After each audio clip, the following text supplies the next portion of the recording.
Hello दोस्तों, कैसे हो आप सभी। स्वागत है आपका आपके अपने YouTube channel Pawan Singh lectures में। और इस वीडियो में आज का हमारा टॉपिक है पौड़ी गढ़वाल जनपद और डिस्ट्रिक्ट सीरीज से संबंधित। मैंने पहले कई वीडियो अपलोड किए हैं। यदि आपने वह वीडियो नहीं देखे हैं तो उनका लिंक डिस्क्रिप्शन में मिल जाएगा और उन्हें जरूर देखें।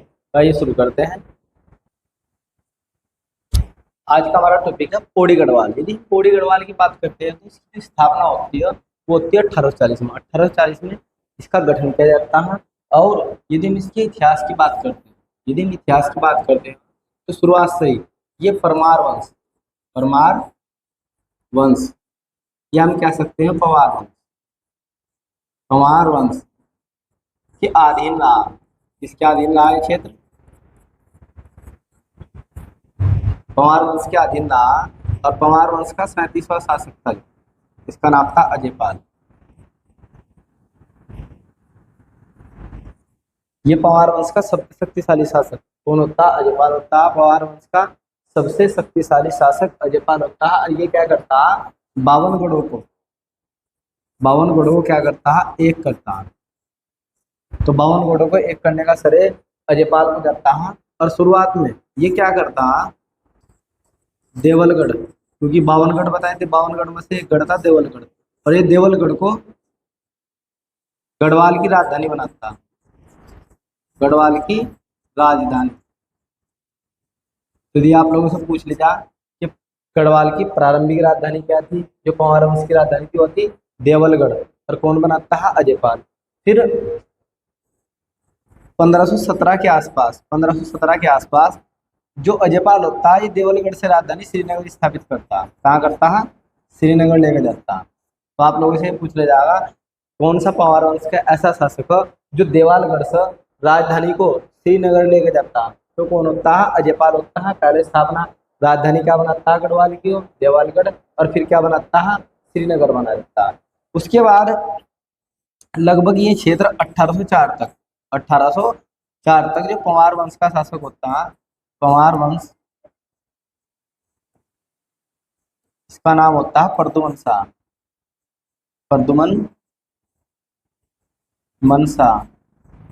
प्रदुमन शाह के अधीन रहता। और 1804 में जो प्रदुमन शाह होता है, देहरादून के खुड़बुड़ा मैदान पर जो युद्ध होता है, जिसमें क्या होता है? गोरखाओं से क्या जाता है? पराजित होता है। और वीरगति को क्या जाता है? प्राप्त हो जाता है।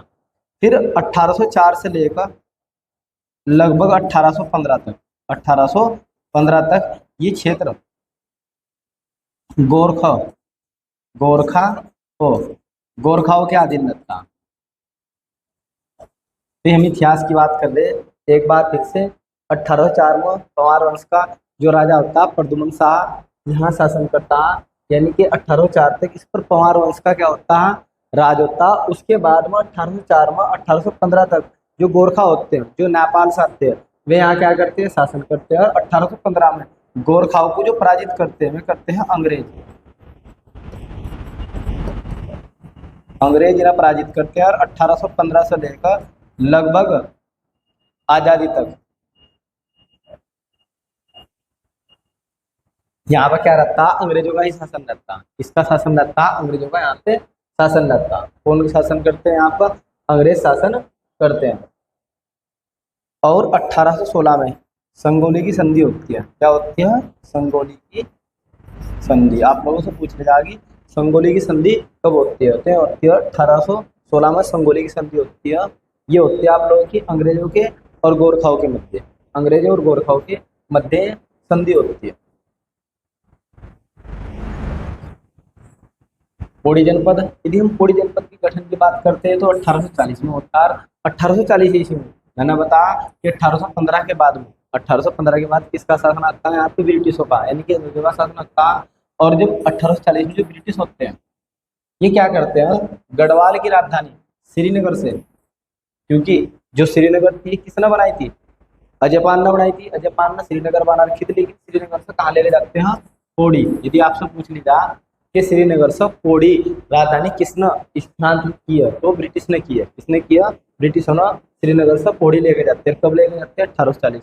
Very most important. सीधा सीधा आप लोगों से पूछे जा रहा कि कब ब्रिटिशों ने गढ़वाल से राजधानी श्रीनगर स्थानांतरित की? तो 1840 में स्थानांतरित कर देते हैं। अजयपाल से लेकर प्रद्युमन शाह, क्योंकि दोनों ही पंवार वंश के हैं। अजयपाल से लेकर प्रद्युमन शाह तक गढ़वाल के परमार वंश की जो राजधानी है वह क्या रहती है, श्रीनगर रहती है। श्रीनगर अजयपाल के शासन में बन जाती है और प्रद्युमन शाह के शासनकाल तक श्रीनगर ही राजधानी रहती है। 1969 में, वेरी वेरी मोस्ट इंपोर्टेंट, ये क्वेश्चन भी आप लोगों का बना हुआ जल्दी में एग्जाम में। 1969 में गढ़वाल मंडल का गठन होता है और जिसका मुख्यालय पौड़ी को बना जाता है। तो आप लोगों से पूछ रहा है गढ़वाल मंडल का गठन कब किया गया, गढ़वाल मंडल का गठन कब किया गया, तो क्या जाता है 1969 में, और इसका मुख्यालय बनाया जाता है पौड़ी को। कब बनाया जाता है, 1969 में। अब आता है पौड़ी जनपद की भौगोलिक स्थिति। पौड़ी जनपद की भौगोलिक स्थिति की हम बात करते हैं क्षेत्रफल की, तो पौड़ी जनपद का जो क्षेत्रफल है 5329, कितना क्षेत्रफल है, 5329 वर्ग किलोमीटर इसका क्षेत्रफल है। पौड़ी गढ़वाल कंडोलिया पहाड़ी पर स्थित है। आप लोगों से सीधा सीधा पूछ लिया जाएगा कि पौड़ी जो गढ़वाल है वो कौन सी पहाड़ी पर स्थित है, तो आपका आंसर हो जाएगा कंडोलिया पहाड़ी पर ये क्या है, स्थित है। पौड़ी सबसे अधिक, यहाँ पे थोड़ी सी टाइपिंग मिस्टेक है उसके लिए खेद है। पौड़ी सबसे अधिक 7 जिलों से सीमा बनाता है। कितने जिले होता, उत्तर, यह आता है पूर्व, यह आता पश्चिम, पश्चिम के बाद आता दक्षिण। देखो कौन सा जिला कहाँ से टच करता है, यहाँ के एरिया में। यदि हम यहाँ की बात करते हैं तो यहाँ पे उत्तर की साइड, उत्तर में देखने को मिलता है चमोली। उत्तर में यहाँ पे क्या है, चमोली है, और इसी के जस्ट पास में यहाँ पे रुद्रप्रयाग, उत्तर में रुद्रप्रयाग, और यहाँ पे क्या है, टिहरी है। यहाँ पे टिहरी स्थित, टिहरी गढ़वाल। तो उत्तराखंड के 3 जिले तो उत्तर में स्थित है, टिहरी, गढ़वाल, रुद्रप्रयाग और चमोली। तो आप लोगों को याद रखना अच्छी तरीके से उत्तर में कौन स्थित है, उत्तर में स्थित है। उत्तर में 3 जिले स्थित है इसके, चमोली है, रुद्रप्रयाग है और टिहरी है। फिर आता है पूर्व, पूर्व इसके 2 जिले स्थित है। यहाँ पे पड़ता है पूर्व में अल्मोड़ा, अल्मोड़ा, अल्मोड़ा से थोड़े से नीचे डाउन में यहाँ पड़ता है नैनीताल, नैनीताल। तो 2 जिले इसके पूर्व में पड़ते हैं। आप लोगों से पूछ लिया जाएगा पूर्व में कौन कौन से स्थित है, तो अल्मोड़ा, नैनीताल, अल्मोड़ा और नैनीताल इसके पूर्व में स्थित है। फिर आता है दक्षिण में, दक्षिण में आता है उत्तर प्रदेश। दक्षिण में उत्तर प्रदेश से सीमा साझा करता है। तो एक राज्य से सीमा साझा करता है उत्तर प्रदेश से, किससे, यदि राज्य की बात होती है तो उत्तर प्रदेश से। उत्तर प्रदेश इस दक्षिण में, पौड़ी के दक्षिण में कौन है, उत्तर प्रदेश है। यदि हम पश्चिम की बात करते हैं तो पश्चिम का यहाँ पे आता है हरिद्वार, हरिद्वार, और हरिद्वार के बाद यहाँ पे उसके ऊपर आता है देहरादून। तो टोटल 7 जिले हैं, 2 एरे, 2 ए 4 और 3 7। तो 7 जिलों से सीमा साझा करता है। उत्तर में 3 जिले टच करते हैं, चमोली, रुद्रप्रयाग, टिहरी, जबकि पूर्व में अल्मोड़ा, नैनीताल, और पश्चिम में देहरादून और हरिद्वार, और दक्षिण में उत्तर प्रदेश से सीमा साझा करता है। तो इसलिए कहा जाता है सर्वाधिक जिलों के साथ में सीमा साझा करता होगी 7 जिलों की, और एक राज्य उत्तर प्रदेश के साथ में ये सीमा साझा करता है। नेक्स्ट आता है पौड़ी जिले के लेस डाउन में। जो पौड़ी जिले का लेस डाउन है ये एक प्रमुख पर्यटक स्थल है, प्रमुख पर्यटक स्थल है। यदि हम इसमें औसतन वर्षा की बात करते हैं तो लगभग 210 सेंटीमीटर इसमें वर्षा होती है। कितनी वर्षा होती है, 210 सेंटीमीटर लगभग, और ये सबसे अधिक बारिश है पौड़ी गढ़वाल की। फिर आते हैं इसके राष्ट्रीय राजमार्ग। यदि हम राष्ट्रीय राजमार्ग की बात करते हैं तो नेशनल हाईवे 534, ये मेरठ से बिजनौर जाता है, बिजनौर से नजीबाबाद, नजीबाबाद से कोटद्वार, और कोटद्वार से पौड़ी, ये आपस में ऐसे कनेक्टेड है। सबसे पहले मेरठ, मेरठ से बिजनौर, बिजनौर से नजीबाबाद, नजीबाबाद से कोटद्वार, कोटद्वार से पौड़ी, तो ये जोड़ता है पौड़ी को। फिर आता है NH 309, नेशनल हाईवे 309। ये क्या है, रामनगर से थेली में और पाबौ तक जाता है। कहाँ तक जाता है, पाबौ तक। नेक्स्ट है पौड़ी जनपद का प्रशासनिक ढांचा, यानी कि पौड़ी जनपद का प्रशासनिक ढांचा क्या। ये आप चित्र में देख सकते हो, ये पौड़ी गढ़वाल का मैप है। यदि हम पौड़ी गढ़वाल की बात करते हैं तो ये पौड़ी गढ़वाल है।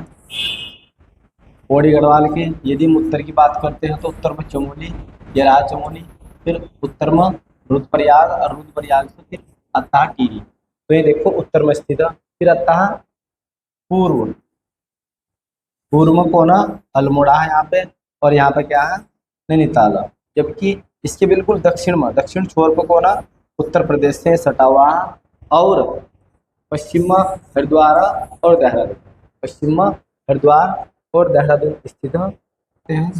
इसकी जनसंख्या की तो पौड़ी जनपद में जनसंख्या 6,87,271 व्यक्ति रहते हैं। बात करते हैं जनघनत्व की, कि जनसंख्या घनत्व कितना है, तो जनसंख्या घनत्व 129 व्यक्ति प्रति वर्ग मीटर में रहते हैं।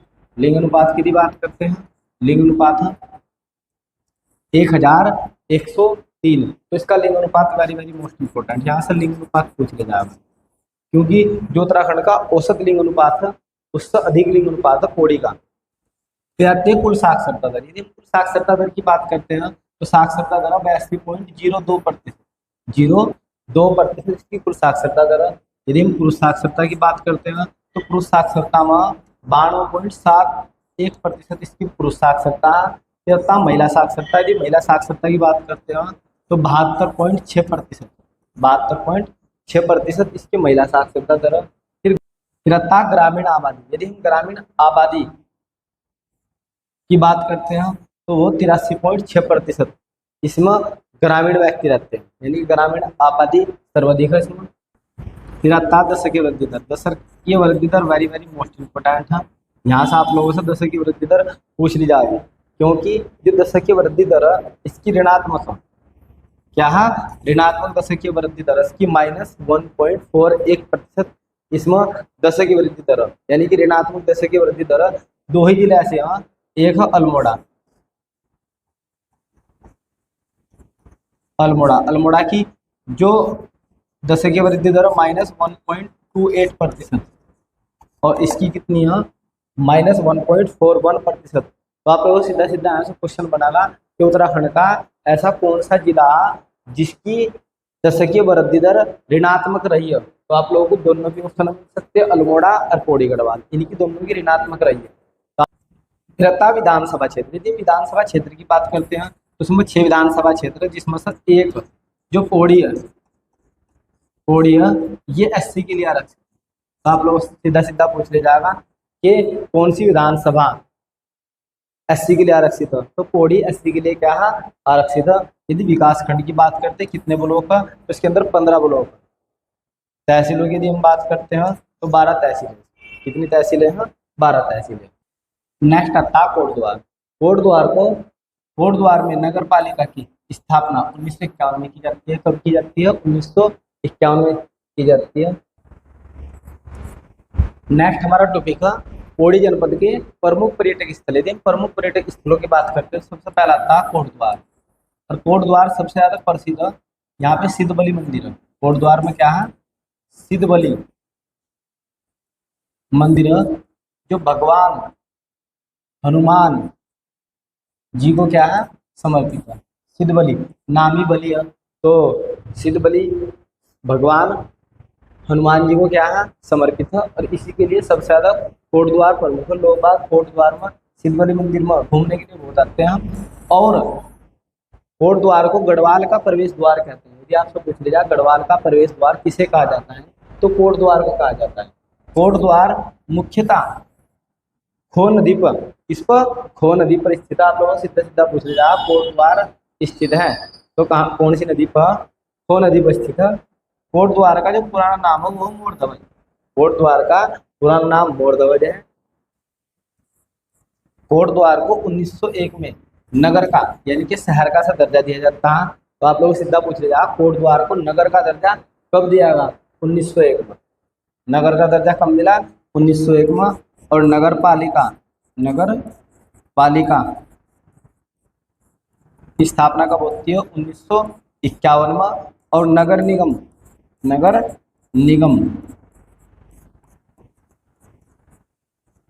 1917 कब बनता है? 1917। तो आप लोगों को यहाँ से अच्छी तरीके से याद रखना। और ये 8वां नगर निगम बनता है उत्तराखंड। ये आपसे पूछेगा उत्तराखंड का 8वां नगर निगम कौन सा है? तो कोटद्वार। और कब बनता है? 1917 में ये 8वां नगर निगम बनता है। फिर श्रीनगर बनता है। श्रीनगर की हम बात करते हैं तो 2021 में। कब? 2021 में 9वां नगर निगम बनाया जाता है। तो यदि नगर निगम की बात करें जाए 1917 में 8वां नगर निगम बनता है, और श्रीनगर 2021 में 9वां नगर निगम घोषित किया जाता है। कोटद्वार को अब कण्व नगरी के नाम से जाना जाता है। वर्तमान में यदि बात करते हैं तो उसे कण्व नगरी बोलते हैं। क्या बोलते हैं? कण्व नगरी। Very most important. प्रसिद्ध सिद्धबली, यहाँ थोड़ी सी टाइपिंग मिस्टेक है। प्रसिद्ध सिद्धबली मंदिर कोटद्वार में स्थित है। ग्राष्टीगंज कोटद्वार को कहा जाता है।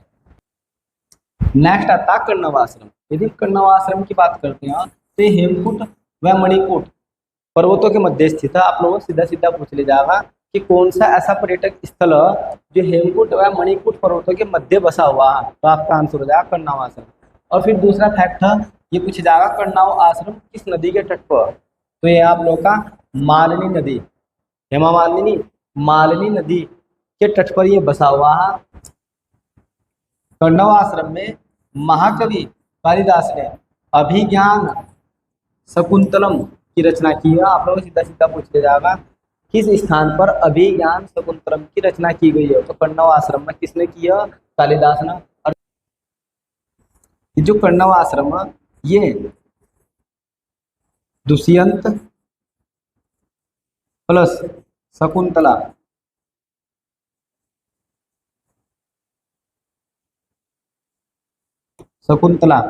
के प्रेम से जुड़ा है। किससे जुड़ा है? दुष्यंत प्लस शकुंतला के प्रेम से जुड़ा है, जिनसे जो पुत्र प्राप्त होता है जिसका नाम होता है भरत। और भरत के नाम पर ही हमारे देश का नाम क्या पड़ता है? भारत, ऐसा माना जाता है। वर्तमान में यदि हम वर्तमान की बात करते हैं तो वर्तमान में कण्व आश्रम को चोका घाट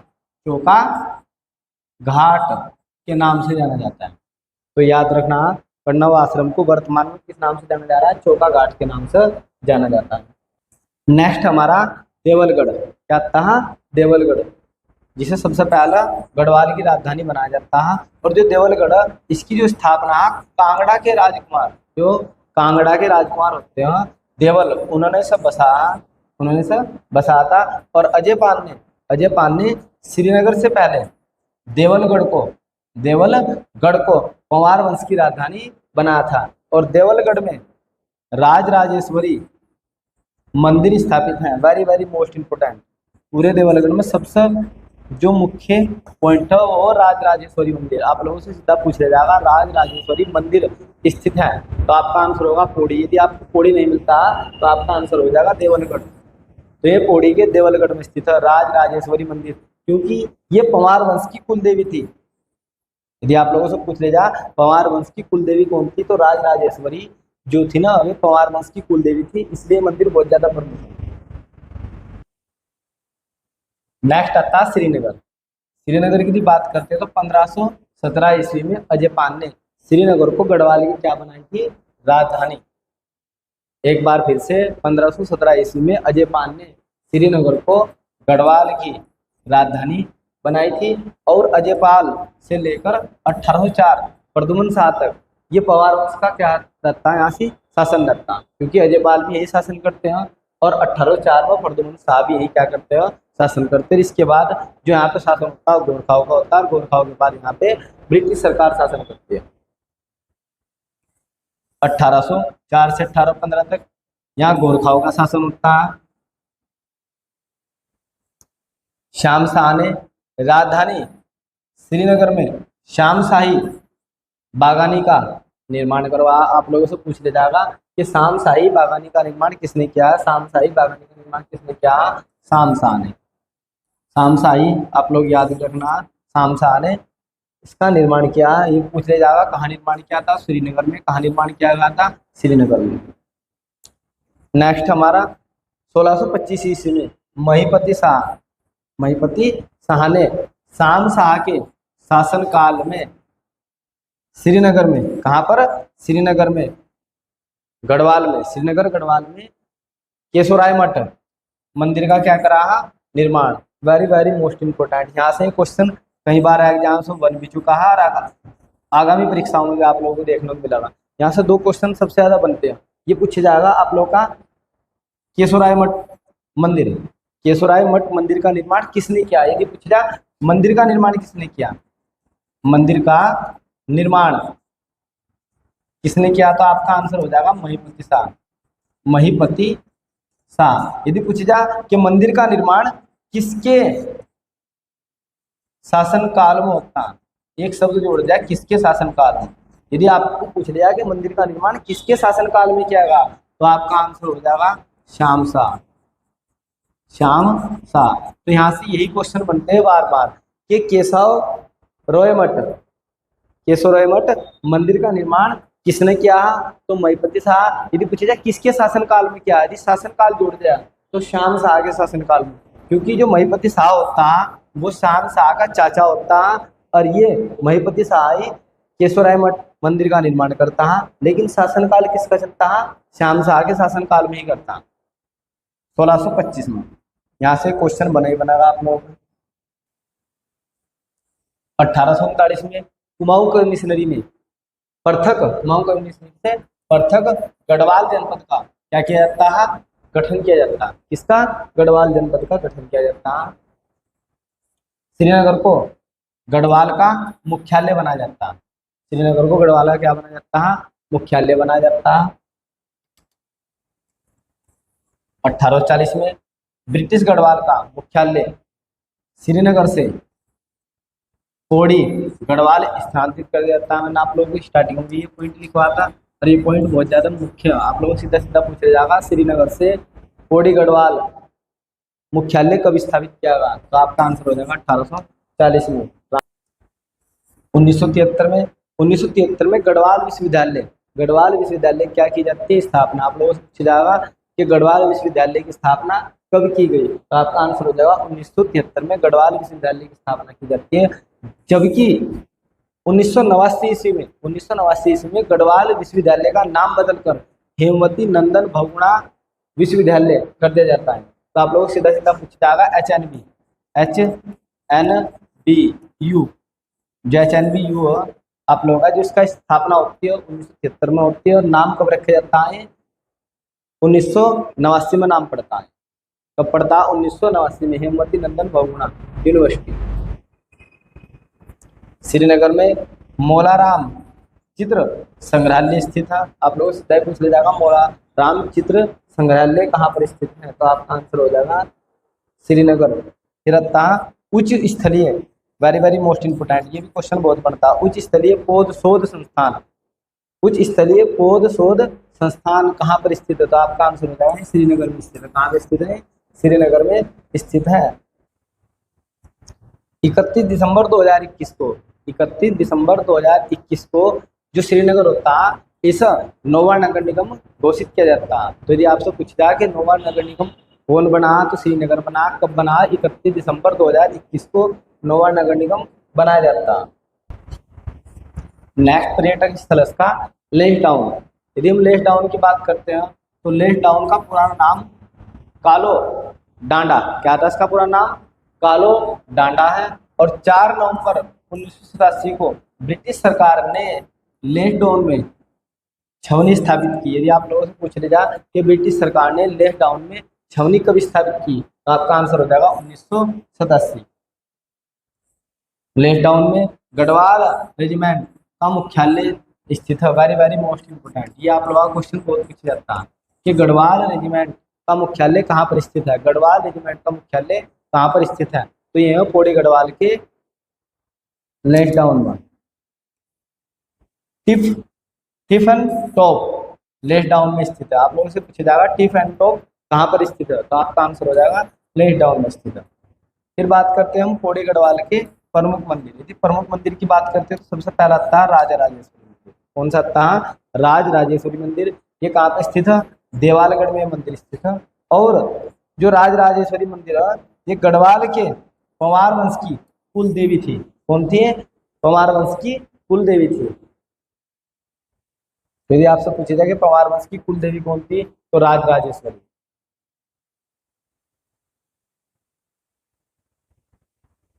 फिर नेक्स्ट मंदिर है सिद्धबली मंदिर। थोड़ी सी टाइपिंग मिस्टेक है। कौन सा मंदिर है? सिद्धबली मंदिर। ये कोट द्वार से लगभग 3 किलोमीटर दूर कोट द्वार के पौड़ी राजमार्ग पर स्थित है। और सिद्धबली मंदिर हनुमान जी को समर्पित है। यह समर्पित है हनुमान जी को समर्पित है। यहाँ पे लोग बहुत घूमने के लिए आते हैं। फिर आता है धारी देवी मंदिर। धारी देवी मंदिर ये भी बहुत महत्वपूर्ण। ये ज्यादातर ये पूछा जाता है कि धारी देवी मंदिर किस नदी के तट पर? तो यह अलकनंदा नदी के तट पर। धारी देवी मंदिर कहाँ से है? यह मंदिर श्रीनगर से लगभग 14 किलोमीटर दूर स्थित है और यह अलकनंदा नदी के तट पर स्थित है। फिर आते हैं कुछ अन्य प्रमुख मंदिर जिसमें दंगलेश्वर मंदिर ये पौड़ी में स्थित है। एकेश्वर मंदिर ये पौड़ी जनपद में स्थित है। ताड़केश्वर महादेव मंदिर ये पौड़ी में स्थित है। फिर आता क्यों कालेश्वर मंदिर ये पौड़ी में स्थित है। फिर आता जलपा देव मंदिर ये पौड़ी में स्थित है। तो ये भी आप लोगों को कुछ मंदिर है जो सीधे ही आप लोगों से पूछ ले जाएगा। कंडोलिया देवता का मंदिर। कंडोलिया देवता का मंदिर कहाँ पे है? पौड़ी में स्थित है। अब आते हैं पौड़ी जनपद के प्रमुख मेले। यदि हम प्रमुख मेले की बात करते हैं तो सबसे पहला मेला था गेंदी मेला। और ये मकर संक्रांति के अवसर पर पौड़ी के यमकेश्वर में लगता है। कहाँ लगता है? यमकेश्वर में आयोजित किया जाता है। और इसमें क्या होता है? एक गेंद होती है जिस गेंद को प्राप्त करने के लिए आपस में लोग छीना झपटी करते हैं। क्या करते हैं? छीना झपटी करते हैं। और जो भी इस गेंद को प्राप्त कर लेता है वही विजय कहलाता है। जो भी इस गेंद को क्या करता है? प्राप्त कर लेता है। इसलिए से गेंदी मेला बोलते हैं।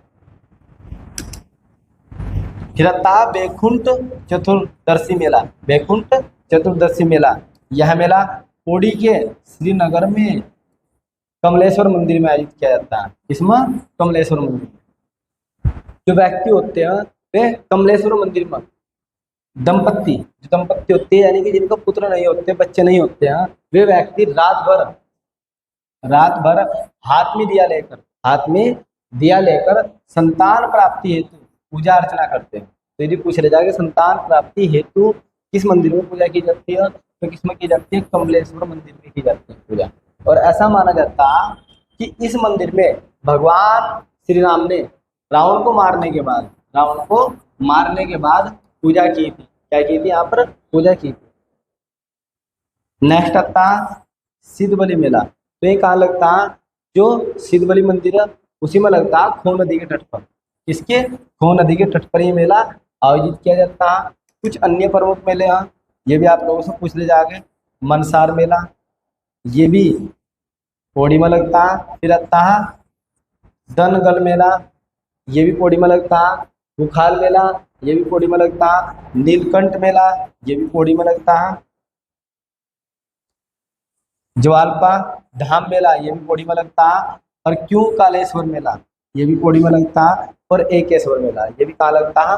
पौड़ी में। तो ये भी आप लोगों से डायरेक्ट पूछ ले जाओगे। आज की वीडियो में इतना ही।